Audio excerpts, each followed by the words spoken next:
বলি আমরা কবরে যাব জিয়ারত করতে, কবরে কোনো দোয়া করতে যাব না, কবরওয়ালার কাছে কিছু চাইতেও যাব না, কারণ কবরওয়ালার কিছু দেওয়ার কোনো ক্ষমতা নাই। আমরা চাইবো আমাদের মালিক আল্লাহর কাছে। কবরওয়ালা যার কাছ থেকে চেয়ে নিছেন আমরা সেই জায়গায় চাইবো, আমরা লোকাল জায়গায় যাব না, তাছাড়া তার দেওয়ার ক্ষমতাও নাই। অনেক জায়গায় আছে দেখবেন লাল সাল্লাদি ইয়া উঁচু করা। সাইয়েদনা আলীকে মদিনায় বিষ্ণুই পাঠালেন আর বললেন যত উঁচু মাজার দেখো ভেঙে মাটির সাথে গড়িয়ে দাও। কবরস্থান উঁচু হবে না, কবর হবে সমান। এটাকে সেফটি দেওয়ার জন্য, সিকিউরিটি দেওয়ার জন্য আপনি চারদিকে সিম্পল বেড়া বা দেয়াল দিতে পারেন, যাতে গরু ছাগল যে এই কবরের অসম্মান না করে। আমরা আশরাফুল মাখলুকাত, আমরা বেঁচে থাকলেও যেমনি সম্মান আছে আমাদের, মরে গেলেও সম্মান আছে না নাই? এজন্য কবরকে সিকিউরিটি দিতে হবে। কিন্তু গম্বুজ বানানো যাবে, লাল সালো দেওয়া যাবে, মাজারে আগরবাতি দেওয়া যাবে, মোমবাতি, মশারি। অনেক মাজারের উপরে লম্বা মশারি টাঙান, আছে না নাই? ওর বাবারে মশাই কামড়ায়, কত বড় ডাকাত। তো মশাই যদি নিচ থেকে তাড়াইতে না পারে, ও তোমারে কি করবে? কথা বলেন। মশা তাড়াতে পারে না নিজের গা থেকে, তোমারে কি বাঁচাবে? দেখবেন যে লোকটা মাজারে মশারি দেয় ওর বাবার ডেঙ্গু জ্বর, ওর বাপের মশাই খায়, ওর মারে মশাই খায়। গোটা বিশ্বের সবগুলো আল্লাহর ওলি যদি একটা গ্লাসের পানিতে ফু দেয়, আর আপনার মা যদি আপনার মাথার মধ্যে হাত বুলিয়ে দেয়, আপনার মা যদি আপনার বুকে একটা ফু দিয়ে দেয়, সব পীর সাহেব একদিকে, মায়ের দোয়া আরেকদিকে। মায়ের দোয়া মুহূর্তে আবার আল্লাহর আরো সে পৌঁছে যাবে। সব সময় বিপদে আপদে কার কাছে যাবেন? আপনার বিপদ দূর করতে পারে কে? আপনারে অসুস্থ থেকে সুস্থ বানিয়ে দিতে পারে কে? মনের জ্বালা যন্ত্রণা মিটাতে পারে কে? আল্লাহ ছাড়া কেউ পারবে? কোনো মুফাসসিরে কোরআন আপনারে বাঁচাতে পারবে? কোনো আল্লাহর ওলি বাঁচাতে পারবে? এমনকি আল্লাহর কোনো পয়গাম্বার, কোনো নবী আপনার কিচ্ছু করতে পারে? করতে পারে একজন, তিনি কে? কোনো মানুষ মারা গেলে, কোনো মুসলমান মারা গেলে তার কবরে যাওয়া, তার কবরে জিয়ারত করা এবং সালাম পেশ করা, শান্তির দোয়া করা, এটা আমাদের নবী সাল্লাল্লাহু আলাইহি সাল্লামের সেখানে সুন্নত আমল। এটা করা সওয়াবের কাজ। মাজার মানে যে জায়গা জিয়ারত করতে যায়, অর্থাৎ কবরস্থান, সকল কবরস্থানই মাজার। এখন আমরা বানায় নিছি বিশেষ বিশেষ কিছু কবর উঁচা হলে ওইটার নাম শুধু মাজার না ভাই। যত কবর আছে মানুষ জিয়ারত করতে যায়, এই সকল কবরই যেগুলো মানুষ জিয়ারত করে সেগুলো সব কি হয়ে যায়? মাজার বলা যায় সেগুলাকে। এটা হলো মাজার অর্থ। তো মাজারে কবর জিয়ারত করতে যাবেন, মাজারে কোনো ওরস করতে যাবেন না। ওরস শব্দের অনেক ব্যাখ্যা বিশ্লেষণ আছে, সেটা নিয়ে এখানে আর দীর্ঘ আলোচনায় যাব না। আমরা শুধু এটুকু বলি, আমরা কবরে যাব জিয়ারত করতে, কবরে কোনো দোয়া করতে যাব না, কবরওয়ালার কাছে কিছু চাইতেও যাব না, কারণ কবরওয়ালার কিছু দেওয়ার কোনো ক্ষমতা নাই। আমরা চাইবো আমাদের মালিক আল্লাহর কাছে। কবরওয়ালা যার কাছ থেকে চেয়ে নিছেন আমরা সেই জায়গায় চাইবো, আমরা লোকাল জায়গায় যাব না, তাছাড়া তার দেওয়ার ক্ষমতাও নাই। সেখানে কিছু চাওয়া তার কাছে, তার কবরে ইবাদত করা, দোয়া করা, এটা শিরক, সেজন্য এটা করা যাবে না। আর কবরে বা মাজারে টাকা দিবেন কি দুঃখে আমাকে বলেন? 5 টাকা 10 টাকা কেন, 1 টাকাই বা দিবেন কেন? এখানে যেই আল্লাহর বান্দা শুয়ে আছেন, তিনি ধরেন আল্লাহর কোনো নেককার বান্দা, কোনো বুজুর্গ, কোনো আল্লাহওয়ালা, ভালো আমল করে দুনিয়া থেকে গেছেন, আমাদের সুধারণা তিনি আল্লাহর প্রিয় বান্দা, সব ঠিক আছে। কিন্তু এই জায়গায় বাইরে 5 টাকা দিলে কি তার কবরে এটা ঢুকে যাবে? এরকম কোনো সিস্টেম আছে ভাই? বরং কি হয়, এটা যারা বাইরে আছে তাদের অনেক সময় গাঁজা টাঞ্জা খাওয়ার জন্য লাগে, খাবে, বিভিন্ন অপকর্ম করার জন্য লাগে।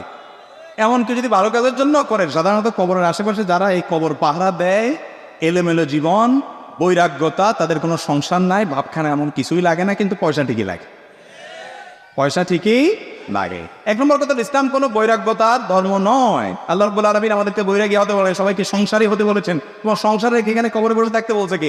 আল্লাহর ঘরে ইবাদত করতে ঢুকলে আল্লাহ বলেন ফাইদা কুদিয়াতিস সালাত ফান্তাশিরু ফিল আরদ, নামাজ শেষ হয়ে গেছে, বের হও, খেতে যাও, কাজে যাও, কাজে লেগে যাও, উদ্যমী হও, উদ্যোক্তা হও। আপনাকে ইসলাম সেটা বলেছে। আর সেখানে আপনি এখানে মাজারে সাদা কাপড়, হলুদ কাপড় পরে বসে আসেন, এটা ইসলাম কখনো অনুমোদন করে না। যারা এগুলো করে তারা কখনো ইসলামের ধারক বাহন, এটা স্পষ্ট ভণ্ডামি। ওই গাঁজা গরুরে যদি টাকা দেন তাহলে তো সওয়াবের পরিবর্তে আরো গুনাহ হবে। অতএব মাজারে কোনো মুসলমান গিয়ে সেখানে টাকা পয়সা দেওয়া, মাজারে যারা খাদেম আছে তাদেরকে, এবং সেখানে গিয়ে কোনো প্রার্থনা করা, এটা একজন মুসলমানের জন্য ইসলাম জায়েজ রাখেনি। আল্লাহ আমাদের যে সমস্ত ভাইরা বুঝছেন না, অনেক বোনরা জানেন না, বুঝেন না, তারা যান সেই জায়গাগুলোতে গিয়ে তারা টাকা পয়সা দিয়ে থাকেন।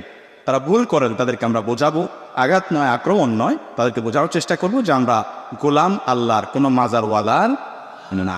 আল্লাহ তাআলা আমাদেরকে তাওহীদ বুঝার তৌফিক দান করুন। অলিদের মাজারে যাবেন, সমস্যা নাই, জিয়ারত করবেন। কি করবেন? এটা ভালো কাজ, যে সুন্নত তরিকায় করে। শুধু জিয়ারত, ওখানে যে কপাল ঘষবেন, মাথা নত করবেন, এটা শিরক। এটা কি? সেখানে যে আগরবাতি মোমবাতি নিয়ে জ্বালানো, এটা বিদআত। মান্নত করাও শিরক। আল্লাহ ওলিদের মাজারে জিয়ারত ছাড়া আর কিছু চলবে? এটা সওয়াবের কাজ, এটা ভালো কাজ, কিন্তু মান্নত করা শিরক। আগরবাতি মোমবাতি নেওয়া বিদআত, মাজারে সাজদা করা শিরক। আপনার বাপ মার কবর জিয়ারত করে, আর তারা যদি নেককার হয় আপনি ফায়দা পাবেন, কিন্তু তাদের কাছে কিছু চাওয়া যাবে না। ওখানে মোমবাতি আগরবাতি নেওয়া যাবে না, তোয়াফ করা যাবে না, মান্নত করা যাবে না, শুধু জিয়ারত করা যাবে। মনে থাকবে? অনেকে মনে করে মাজার আমি যদি শিরক না করি অসুবিধা কি? হ্যাঁ, অসুবিধা আছে। শিরক না করলেও সেইখানে ভিড় ভাড় করা বিদআত। আর সেখানে গিয়ে আপনি অন্যায়ের প্রতিবাদ করতে পারছেন না। অন্যায়ের প্রতিবাদ করা ফরজ। মান রাআ মিনকুম মুনকারান ফালিয়ুগাইয়িরহু। শিরক সবচেয়ে বড় অপরাধ। শিরক হচ্ছে সবচেয়ে বড় অপরাধ। ওখানে দেখছেন আপনি কেন, আমরাও যদি যাই সেখানে গিয়ে কিছুই বলার নেই, বললে হয়তো সেখান থেকে সহি সালামত ফিরা মুশকিল। যদি বলেন যে আপনারা শিরক করছেন, ঠিক না?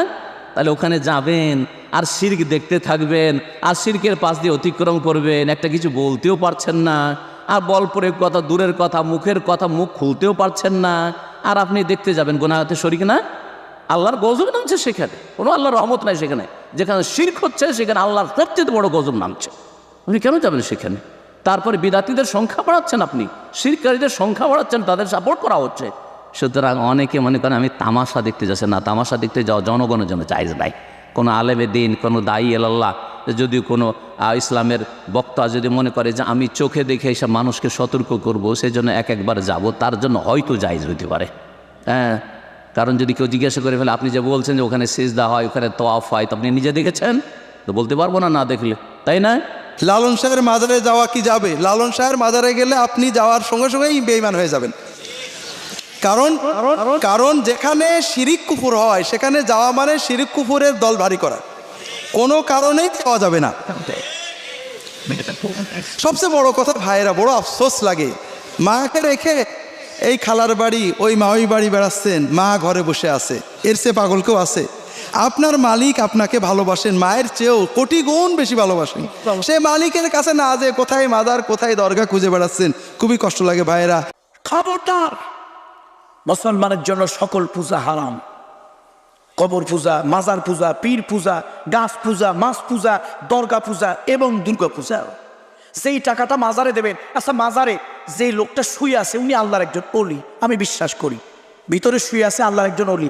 এই শীতের রাত্রে তিনি কি চা খাবেন না কফি খাবেন? কি খাবে? তো তারে টাকাটা দিয়ে লাভ কি? আমার এলাকার কথা শোনেন।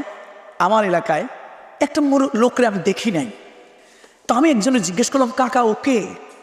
এ বাবা তুই চিনিস নাই? আমি না কাকা চিনি নাই। সত্যি তুই চিনিস নাই? আমি না কাকা চিনি নাই। তো কারে তো আমাকে ছেলে। বললাম কাকা এত বছর ধরে আমি দেখি নাই, তো 28-30 বছর বাহিরে। বলে হ্যাঁ, অনেক দিন পরে আসছি। কাকা ছিল কোথায়? কয়ে সে বিভিন্ন মাজারে মাজারে বাতি জ্বালা এসছে। আমি বললাম কাকা সে অমকের ছেলে না, অমকের ভাই না? বলে হ্যাঁ। আরে ওর বাপ মা ঘরের মধ্যে যেটা ছিল, এমন অনেক রাত গেছে, আমরা গ্রামের মানুষ দেখেছি, ওর বাপের মায়ের ঘরের বেলা রাতের বেলা একটু বাতি কুপি, আমরা কুপি বলি ওই যে কেরোসিন দিয়ে কুপি ধরায় দেওয়ার মতো একটা মানুষ ছিল না। যার নিজের বাপ মা, জিন্দা বাপ না, ঘরে বাতি জ্বালায় দেওয়ার কোনো লোক নাই, কেউ নাই, তার ছেলে গিয়া মাজারে মাজারে বাতি জ্বালায়। ও যদি নবী মুহাম্মদ সাল্লাল্লাহু আলাইহি ওয়াসাল্লামের কবরে বাতি জ্বালায়, আল্লাহর কসম নাফরমানি করেছে, কোনো সন্দেহ নাই। মাঝে মধ্যেই ড্রাইভার বলছে কন্ট্রাক্টরকে, মাজার পেলে 10টা টাকা দিও। কেন? তার মাথায় কাজ করছে মাজারে 10টা টাকা দিলে গাড়িটা অ্যাক্সিডেন্ট হবে না। তার ধারণায় ভালো কাজ। সন্তানাদি হয় না, মনে করছে মাজারে একটা গরু ছাগল দিলে সন্তান হবে, তার ধারণায় ভালো কাজ। তাহলে মানুষ শিরক করছে ভালো মনে করেই। এই শরীফটা এখন দুর্বলভাবে ব্যবহার হচ্ছে, মাজার শরীফ বলছে, মাজার শরীফ। ও তো কবর, মানুষ মরে গেছে, মাটি দিয়ে যায়, মিটে গেছে, শেষ। কবর ঘেরতে হবে, পাকা করতে হবে, এটা আল্লাহর নবী খুব কঠোরভাবে নিষেধ করেছে।